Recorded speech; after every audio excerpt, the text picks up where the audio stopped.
물고기 가운데 연어는 산란할 때가 되면 자신이 태어난 고향의 하천을 찾아서 수천 킬로미터 여행을 합니다. 마지막 힘을 거기 다 씁니다. 연어가 어떻게 이 수천 킬로미터 밖에서 태어난 곳을 찾아갈 수 있는가 하면 이 연어에게는 마치 GPS 기능 같은 능력이 있어서 자기가 태어난 그 강의 입구까지 찾아올 수가 있다고 합니다. 그 이제 신호가 입력되어 있는 거예요. 근데 그러면 그 다음부터는 어떻게 강을 거슬러 올라가느냐 하니까 냄새 맡는 기능이 있다. 그래서 그 물냄새를 맡아가지고 자기가 태어난 곳을 정확히 찾아서 강을 거슬러 올라간다고 합니다. 그리고 거기에서 알을 낳죠. 알을 낳고는 거기서 생애를 마감합니다. 사람들도 자기의 기원에 대한 의문이 있습니다. 연어들처럼 사람에게도 태어난 기원이 있고, 우리는 모두가 누군가가 우리를 낳았기 때문에 세상에 태어난 존재입니다. 사람에게는 육신의 생명도 있지만 영혼도 있습니다. 과학적으로는 설명하기를 육신의 이 생명이 물질로부터 기원되었다고 합니다. 물질이 생명을 있게 했다는 거죠. 그런데 그러면 사람의 정신과 사람의 영혼은 어디에서 나왔을까? 물질에서 나왔다고 하기는 어렵습니다. 유일한 해답을, 과학적으로 유일한 해답을 줄 수 있다면 물질에서 영혼도 나왔다고 할 수밖에 없는데, 그러면 모든 물질에 영혼이 있느냐? 그런 모순의 오류에 도달하게 됩니다. 그래서 창세기에서는 사람의 기원을 이렇게 말씀합니다. 여호와 하나님이 땅의 흙으로 사람을 지으시고 생기를 그 코에 불어넣으시니 사람이 생명이 되니라. 그래서 우리는 우리의 정신과 우리 영혼은 하나님이 낳으신 것이다. 우리는 하나님이 낳으신 존재다라고 믿는 것입니다. 말씀드린 것처럼 우리 생명은 누군가에 의해서 태어나야만 존재할 수 있습니다. 태어나지 않고 존재할 수 있는 것은 없습니다. 스스로 계신 하나님 외에는 우리 모두는 태어나야만 존재할 수가 있습니다. 마태복음에서 이렇게 말씀합니다. 아브라함이 이삭을 낳고 이삭은 야곱을 낳고 야곱은 유다와 그 형제들을 낳고, 그러니까 누군가에서 태어난 우리는 또 누군가를 낳습니다. 그래서 다른 생명이, 이 세상에 많은 생명이 존재하는 것입니다. 근데 재미있는 표현이 있습니다. 사도 바울은 고린도 교회 성도들 향해서 내가 낳은 사람들이라고 표현합니다. 복음으로 낳은 사람들, 그리스도 예수 안에서 내가 복음으로써 너희를 낳았습니다. 여기서 바울은 육으로 낳았다는 것이 아니고 영적으로 낳았다. 그들을 육으로 태어난 그들을 영적으로 거듭 태어나게 했다고 하는 말입니다. 바울은 우리 사람이 복음을 믿고 예수님을 믿는 사람이 되는 것을 태어나는 것이다. 그렇게 표현했습니다. 그리고 바울은 다음에 이렇게 말했습니다. 너희는 나를 본받는 자가 되라. 바울은 고린도 성도들에게 자기를 본받는 자가 되라고 했습니다. 그러니까 이 위의 말씀을 보면 내가 복음으로 다른 사람을 낳은 것처럼 여러분들도 그런 사람이 되라 하는 말씀입니다. 그래서 우리가 이제 사람을 낳는다는 것은 육으로 낳는 것이 아니고, 육으로는 이제 낳을 수도 없고 믿음에 의해서 영으로 낳는 것을 말합니다. 우리 교회 비전처럼 영혼을 구원하여 예수님의 제자로 양육하는 그 일을 말하는 것입니다. 이제 그럴 경우에 우리는 사도 바울처럼 나았다 하는 말을 할 수가 있습니다. 자, 이 말씀 같이 우리는 복음으로 믿음으로 다른 생명을 낳는 삶이 되기를 소망합니다. 사도 바울은 결혼도 하지 않은 사람인데 고린도 교회 성도들을 복음으로 낳았다고 했으니까 우리도 복음으로 믿음으로 또 다른 사람을 낳을 수가 있는 것입니다.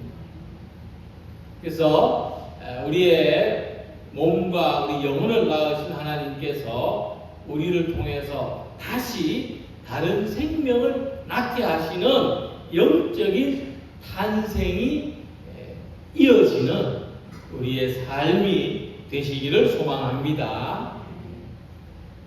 사람은 자녀로 살다가 부모로 사는 것을 경험하게 됩니다. 나이가 들면 결혼하지 않았더라도 부모의 삶을 간접적으로 경험하게 되죠. 자, 그래서 우리가 다른 생명을 낳는다는 것은 우리도 새롭게 사는 것을 말합니다. 우리 삶도 새로워지는 겁니다. 양육받는 사람으로 살다가 양육하는 사람으로 사는 거죠. 사랑받는 사람으로 살다가 사랑하는 사람, 사랑을 주는 사람으로 새롭게 사는 겁니다. 복음으로 다른 생명을 낳는다는 것은 이처럼 우리도 새롭게 태어나는 것을 말합니다. 그래서 우리는 태어나고 다시 낳는 사람들이죠. 우리가 하나로 살다가 결혼하면 둘이 삽니다. 또 자녀를 낳으면 둘이 살다가 셋이, 넷이, 다섯 이상으로 저희 집은 7이 살았습니다.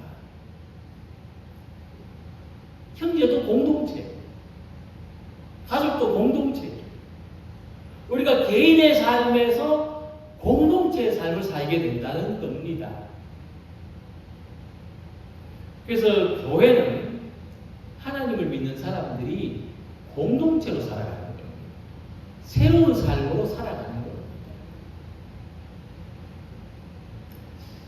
하나님의 구원 계획은 우리 개인을 공동체의 사람으로 변화되게 하시고 성장시키시는 겁니다. 그래서 우리가 이 공동체, 교회 안에서 공동체의 삶을 통해서 내가 하나님의 자녀라는 것을, 내가 구원받은 사람이라는 것을 더욱 확신하고 또 확신의 증거들을 얻으며 살아가는 것입니다. 고린도 교회는 바울의 전도로 이루어진 공동체입니다. 그들은 개인이었죠. 이제 고린도 교회가 되었고 공동체가 됐어요. 한 사람이 공동체 공동체의 사람이 되기까지는 이 출생과 성장의 똑같은 과정을 거칩니다. 그래서 제일 먼저 우리가 어머니 뱃속에서 10달 동안 사람의 모양을 가지는 것처럼 우리도 공동체의 모양을 가지는 기간이 있습니다. 처음 교회에 속하게 될 때 우리는 그 공동체 모양을 가진 사람으로 성장하게 됩니다. 공동체에서 섬김과 사랑을 양분을 받는 가운데 신앙생활이 성장합니다. 바울은 고린도 교회 성도들에게 아버지처럼 했다고 했습니다. 그 당시 어린 자녀들은 아버지가 하자는 대로, 아버지가 시키는 대로 따랐습니다. 그래서 우리가 공동체의 모양을 갖추는 동안 우리는 공동체가 하는 대로 따라합니다. 그러면서 영적인 양분을 공급받고 성장한다는 것입니다. 우리가 교회 머리 대신 예수님에게 잘 연결되어서 공동체를 통해서 양분을 공급받는 성도들이 되시기를 바랍니다. 공동체 사람들이 되어 가시기를 바랍니다. 그런데 이렇게 우리가 공동체 사람이 되어 가는 동안 어려움도 있습니다. 혼란이라고 하는 것입니다. 혼란의 단계를 경험합니다. 사람도 성장하면서 사춘기가 있죠. 사춘기는 모든 게 혼란스러워집니다. 이처럼 우리가 공동체 안에서 성장하는 동안에도 혼란스러운 경험을 합니다. 갈등을 경험하죠. 충돌을 경험합니다. 고린도 교회 안에는 많은 혼란, 갈등과 충돌이 있었습니다.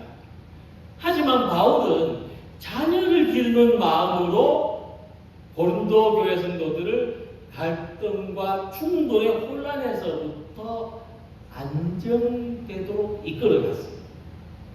이런 수고를 통해서 고린도 교회 성도들은 혼란을 극복하고 진정한 공동체 사람으로 성장할 수가 있었습니다.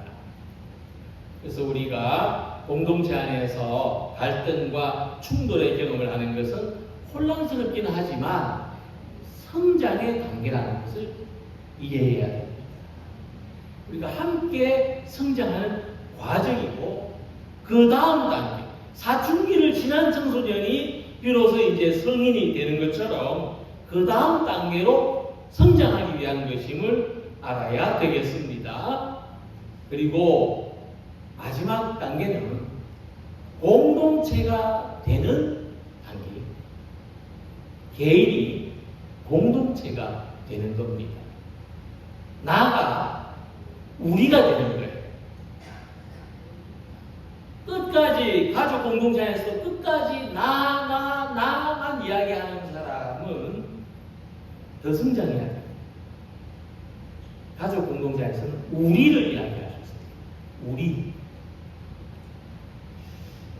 자녀였던 사람이 부모의 마음을 가지게 되고 그래서 공동체를 섬기는 사람이 되는 겁니다.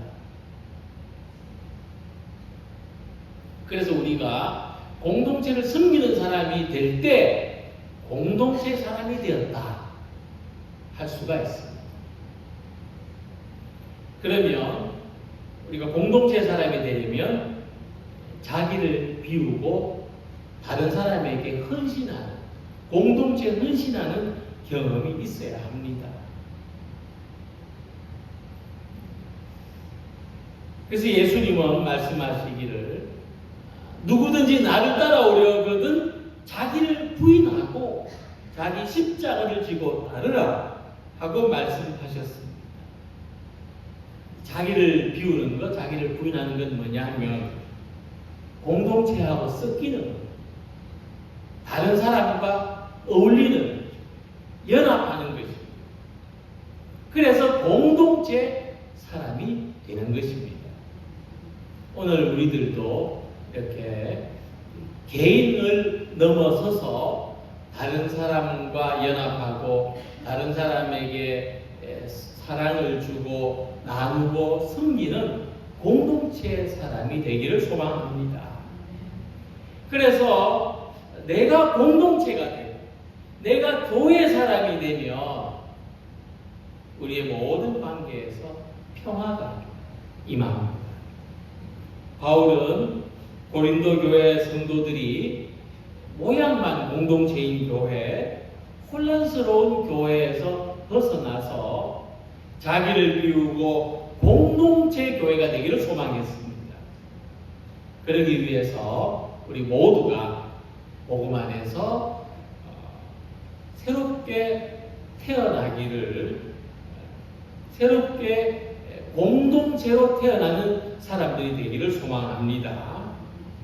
그래서 우리가 개인이 아니라 이제는 교회로, 나가 아니라 우리로 살아가는 우리 모두가 되시기를 소망합니다.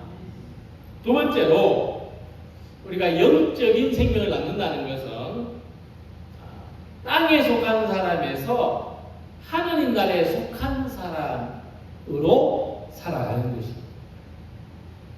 첫 번째는 공동체로 태어나는 것이고 두 번째는 하늘에 속한 사람으로 태어나는 것입니다.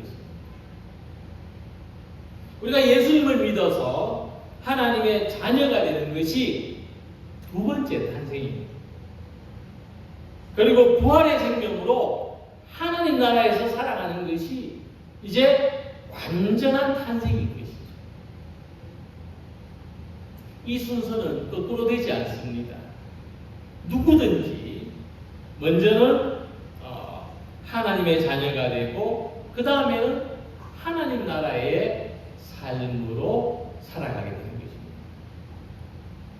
고린도 교회 성도들은 처음에 육의 자녀로 태어났습니다. 육의 사람들이었죠. 고린도의 시민들이었습니다. 그러다가 바울의 전도로 예수님을 믿고 하나님의 자녀가 됐습니다. 그들이 아버지라고 부르는 대상이 새로워졌죠. 그리고 그들은 하나님 나라의 백성이 되었습니다. 그런데 고린도 전후서에 보면 그들은 여전히 육의 사람으로 살았습니다. 땅에 속한 모습으로 살았습니다. 바울은 이런 사람들이 하나님의 사람으로 살아가도록 도왔습니다. 그들을 가르쳤습니다. 바르게 인도했습니다. 그것을 바울은 나았다 하고 표현한 것입니다. 그래서 교회는 이 세상에서 하나님 나라의 모습을 가지는 곳입니다. 교회는 땅에 세워졌지만 땅에 속한 것과는 조금 다릅니다. 교회에서는 세상에서 하는 것과는 조금 다르게 말하고 교회에서는 세상에서 내가 보인 행동과는 조금 다르게 해야만 하나님 나라의 모습이 나타납니다. 하늘에 속한 사람의 모습이 나타나는 공동체가 되는 것입니다. 고린도 교회에도 이런 모습이 없지는 않았습니다. 고린도전서 1장 5절 보면 바울은 고린도 교회에 대해서 말하기를 그들이 믿음을 이야기하는데 부족함이 없었다. 믿음의 지식이 참 많았다고 했습니다. 그런데 고린도전서 4장 19절 보면 그들은 많은 믿음이 있는 것처럼 했는데 생활에서는 믿음의 능력이 없었다고 했습니다. 그래서 자기가 고린도 교회에 가면 말을 듣는 것이 아니라 능력을 경험해 보겠다. 이렇게 말할 정도로 고린도 교회에 아직 이 땅에 속한 모습, 육에 속한 삶의 모습들이 많았습니다. 그래서 우리가 하늘에 속한 사람으로 살아가려면 우리 안에 믿음의 능력이 있어야 됩니다. 믿음의 말, 믿음의 지식도 있어야 하지만 믿음을 살아낼 수 있는 능력이 있어야 됩니다. 사랑을 이야기하지만 사랑을 할 수 있는 능력이 있어야 되고, 섬김을 이야기하지만 섬길 수 있는 능력이 있어야 되는 것입니다. 우리가 자기 삶을 위해서도 일할 수 있어야 되지만 하나님 나라를 위해서도 일할 수 있어야 되고, 교회를 위해서도 일할 수 있어야 하는 것입니다. 우리가 도덕적인 삶을 살아갈 수 있는 능력도 필요하지만 하나님 앞에서 무엇이 선한지를 판단하고 살아갈 수 있는 능력도 있어야 하는 것입니다. 바로 이것이 하늘에 속한 사람의 모습입니다. 우리가 아는 것처럼 염소는 염소를 낳고 양은 양을 낳습니다. 육신의 사람은 또 다른 육신의 사람을 낳게 되어 있고, 영의 사람은 또 다른 영의 사람을 낳게 되는 것입니다. 믿음으로 사는 사람은 또 다른 믿음의 사람을 양육하게 된다는 말씀입니다. 그래서 우리가 영의 사람을 낳는다고 하는 것은 어떤 다른 사람과의 그 영적인 관계가 돈독해져서 이루어지는 일입니다. 바울은 고린도 교회 성도들과 영적인 관계를 돈독하게 하려고 무척 애를 썼습니다. 그래서 그들을 사랑하는 자녀같이 권면했다고 했습니다. 너희를 내 사랑하는 자녀같이 권하려 하는 것이다. 바울은 그들이 육적인 모습을 가졌다고 그들과 관계를 단절하지 않았습니다. 다시 안 볼 사람처럼 꾸짖거나 책망하거나 하지 않았습니다.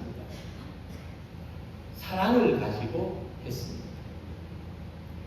육적으로 친밀한 관계를 형성하려고 하기보다 영적으로 친밀한 관계를 나누고자 했습니다. 그래서 바울은 부모와 같이 고린도 교회 성도들에게 영적인 양분을 나누려고 했던 것입니다. 우리도 우리 안에 있는 믿음을 다른 사람들과 기꺼이 나눌 수 있는 성도들이 되시기를 소망합니다. 지식으로서만이 아니라 우리의 사랑으로서, 섬김으로서, 우리의 향기 나는 인격으로서 우리 안에 있는 믿음을 다른 사람들과 나누고 예수의 생명으로 섬기고 양육하고, 그래서 우리 모두가 하나님 나라에 속한 모습으로 살아가는 그런 모습으로 살아가는 우리 모두가 되시기를 소망합니다. 바울은 또 우리가 믿음의 사람으로 거듭 태어나고 믿음의 사람들을 낳는 사람이 되기를 소망했습니다. 그때 우리는 겸손한 사람이 되어야 한다고 합니다. 바울은 하나님의 나라를 말로만 이야기하는 사람을 교만한 사람이라고 했습니다. 18절에 보면 이 교만한 사람들은 바울에게서 들을 게 없다, 난 다 알고 있다, 이런 사람이라고 합니다. 4장 18절에 어떤 이들은 내가 너희에게 나아가지 아니할 것 같이 스스로 교만하여졌다고 했습니다. 즉 바울의 가르침은 필요하지 않을 것처럼 생각했다는 것입니다. 하지만 바울은 자기가 옳다고 생각하는 것이 아니라 복음을, 예수님의 교훈을 가르쳤습니다. 그래서 스스로 옳다고 생각하는 사람을 향해서 교만한 사람이라고 표현한 것입니다. 그러므로 바울은 말씀하기를 내가 그리스도를 본받는 자 된 것 같이 너희는 나를 본받는 자가 되라고 했습니다. 우리의 삶에는 배울 게 참 많습니다. 우리는 항상 배우는 사람이 되려고 해야 됩니다. 무슨 문화센터 뭐 이런 교양 이런 것이라기보다 우리가 삶의 경험, 사람을 어떻게 사랑하고 섬겨야 하는지, 또 교회에서 어떻게 겸손한 자세를 가져야 되는지 이게 다 우리가 배워야 될 거예요. 그래서 바울은 나를 본받으라 그렇게 말했는데,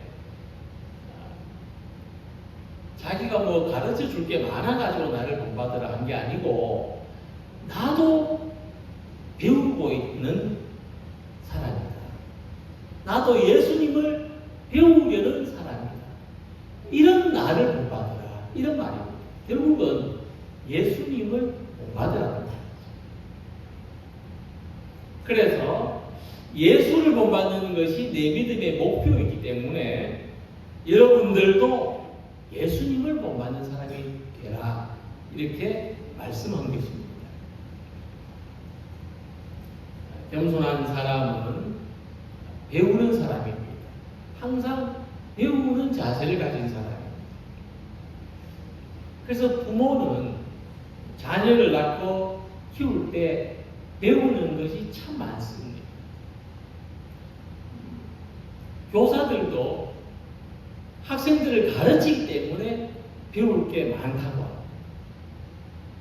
잘 배워야 잘 가르칠 수 있고, 하나부터 10까지 배워야 키울 수가 있는 것입니다. 그래서 우리가 예수님의 이 복음으로 다른 생명을 낳고 다른 사람을 복음으로 섬기는 것은 결국 내가 배우는 거예요. 내가 새로운 삶을 배우는 거예요. 섬기는 법을 배우고 사랑하는 법을 훈련하고 사람을 대하는 법을 배우는 것입니다. 신앙을 배우는 것입니다. 그래서 우리는 내가 태어나고 다시 낳는 이런 순환의 삶을 살아가야 됩니다. 살아있는 닭은 매일 달걀을 낳습니다. 어릴 때 집에 닭을 키우면 아침마다 닭장에 가서 갓 낳은 달걀을 가지고 오는데 의심하지 않습니다. 달걀이 있을 거라고 의심하지 않고 닭장으로 갑니다. 이처럼 자기 안에 예수님의 생명이 있는 사람은 의심하지 않습니다. 이 생명이 다른 누군가에게 힘이 될 거라고 의심하지 않는 것입니다. 자기 안에 예수의 믿음이 있는 사람은 의심하지 않습니다. 내가 가진 믿음이 다른 사람에게도 힘이 될 것이라고 의심하지 않는 것입니다. 우리 안에 예수의 생명이 있음으로써 우리는 날마다 예수의 생명을 낳는 사람이 되는 것을 의심하지 않으시기 바랍니다.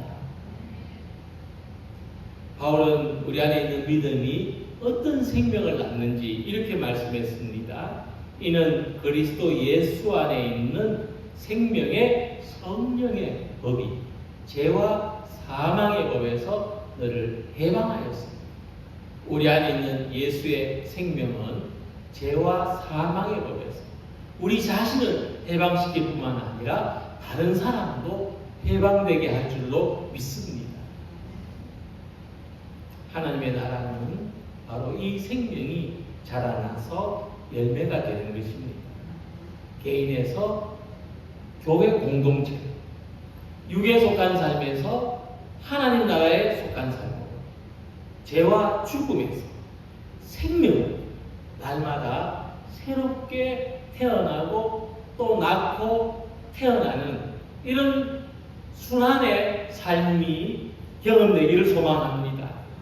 예수의 생명을 가진 우리들을 통해서 삶이 새로워지고 관계가 새로워지고 교회가 새로워지고 주님의 은혜가 날마다 새로워지는 우리 모두가 되시기를 주님의 이름으로 기원합니다.